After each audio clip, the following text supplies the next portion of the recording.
आज फिर से स्वागत है आपका हमारे यूट्यूब चैनल पे जिसका नाम है फिनट्यूब हिंदी।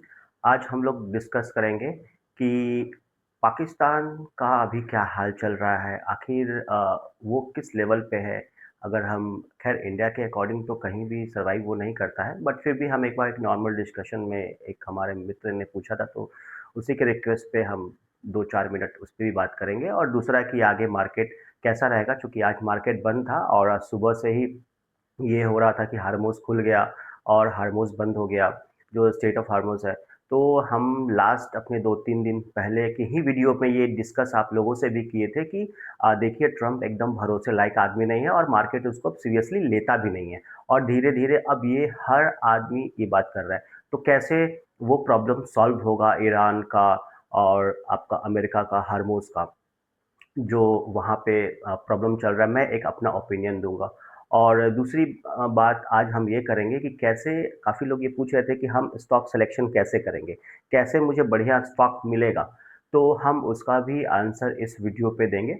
तो पहले हम पाकिस्तान से शुरू करते हैं। अभी तो वो आईएमएफ के पास जा कर के बैठा हुआ है कि 7 बिलियन जो उसको कर्ज मिलना है आईएमएफ से पाकिस्तान को, उसको लेकर के वो अमेरिका में जा कर के एकदम चौकीदारी कर रहा है।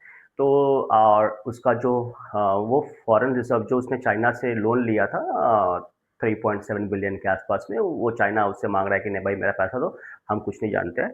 तो वो सबको लेकर के थोड़ा वो अ, अपना कर्ज वगैरह और बढ़ा रहा है। उसके पास अभी जो रिज़र्व करेंसी है वो लगभग 20 बिलियन है, जो कि बहुत कम है। आप ऐसे एक अंदाज़ा लगा सकते हैं कि जो अपने इस बार जो आज लिस्ट जारी हुआ है 90 बिलियन डॉलर पे तो अपने मुकेश अंबानी बैठे हैं और 92 बिलियन डॉलर पे, जब हम बिलियन बोलते हैं तो वो डॉलर में ही काउंट किया जाना चाहिए, ठीक है? तो ये आप ध्यान रखिएगा, फिर हम आपको बताएँगे कि कैसे ये आप एग्ज़ैक्ट नंबर अपने दिमाग में कैसे उसको आप जोड़ सकते हैं, ठीक है? तो 92 बिलियन डॉलर जो है वो अडानी के पास है और 90 बिलियन मुकेश अंबानी के पास है।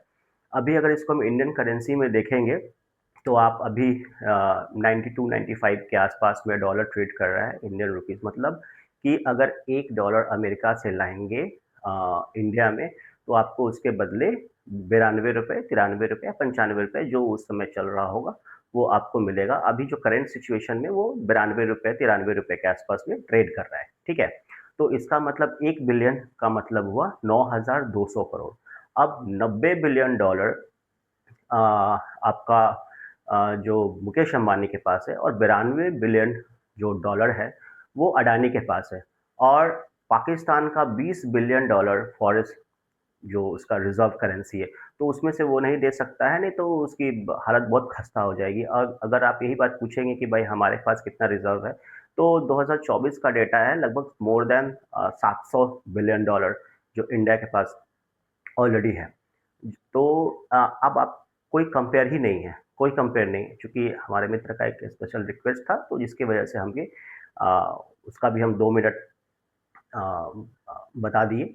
और दूसरा बात ये है कि आप कैसे अपना बेस्ट म्यूचुअल फंड सिलेक्ट कर सकते हैं और कैसे आप अपना जो स्टॉक सिलेक्शन है, वो म्यूचुअल फंड से आप कैसे कर सकते हैं।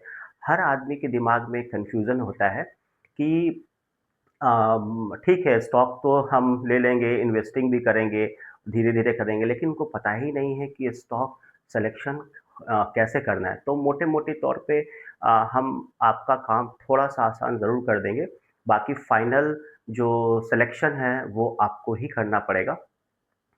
और ये सबसे पहले आपको जो टॉप म्यूचुअल फंड्स हैं जो आपको लगता है कि हाँ small cap mutual fund, mid cap mutual fund और लार्ज कैप म्यूचुअल फंड, तो ये 3 सेगमेंट में म्यूचुअल फंड जनरली होते हैं।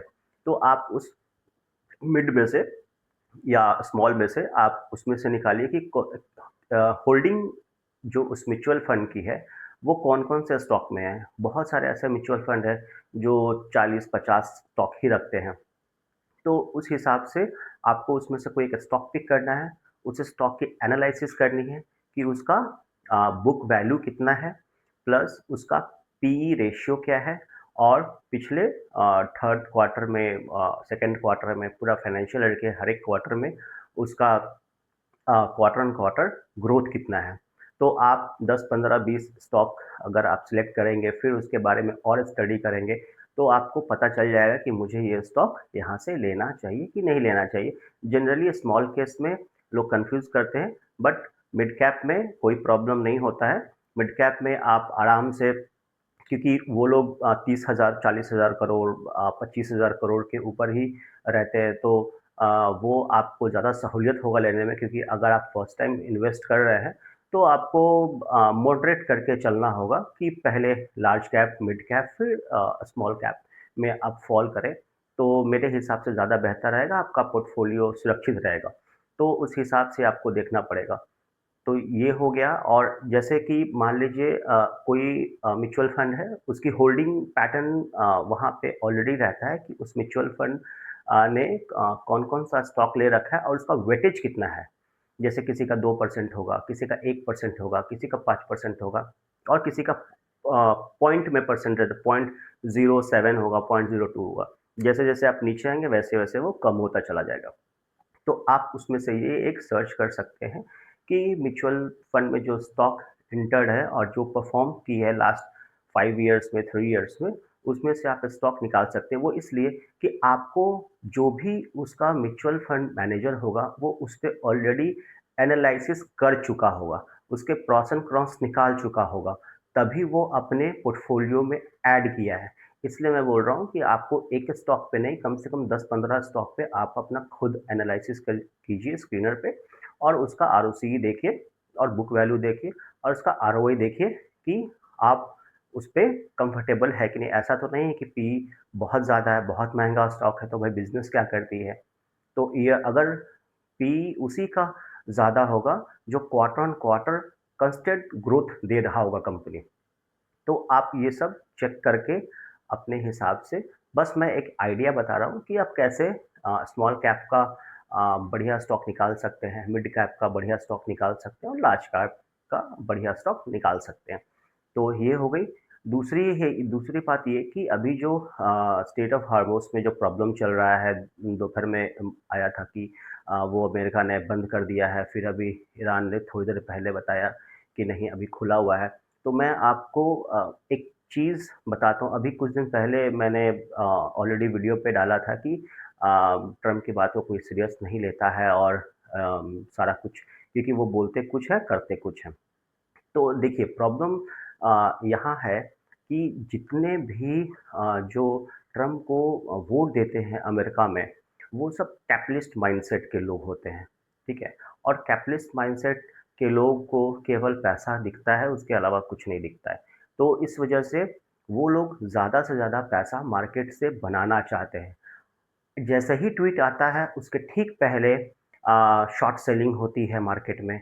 ऐसा 4 बार देखा गया है। अब ये फिर से 5वीं बार ऐसा प्रॉब्लम देखा गया है। तो अब मार्केट में ऑलमोस्ट वो लोग, मेरे हिसाब से जो मेरा एनालिसिस है, मेरा ओपिनियन है, वो लोग एक्सपोज़ हो चुके हैं, वैसा कुछ होगा नहीं। और मुझे भी यही लग रहा है कि अब 1 हफ्ता में मार्केट ठीक हो जाएगा। बट देखते हैं, मंडे को मार्केट इंडिकेट ज़रूर करेगा कि कितना मार्केट उसको भाव दे रहा है कि नहीं दे रहा है।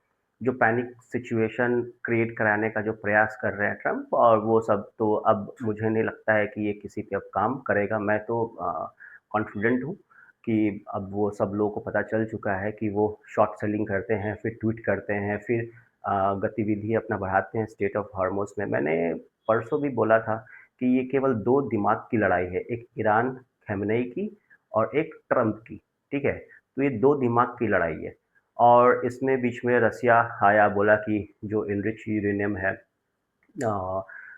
ईरान के पास, वो हम मीडिएटर के तौर पे हम रख लेंगे। बट ऐसे सिचुएशन में कोई भी अपना यूरेनियम एनरिच किसी भी कंट्री को नहीं देगा। ईरान कभी समझौता नहीं करेगा इस चीज़ से।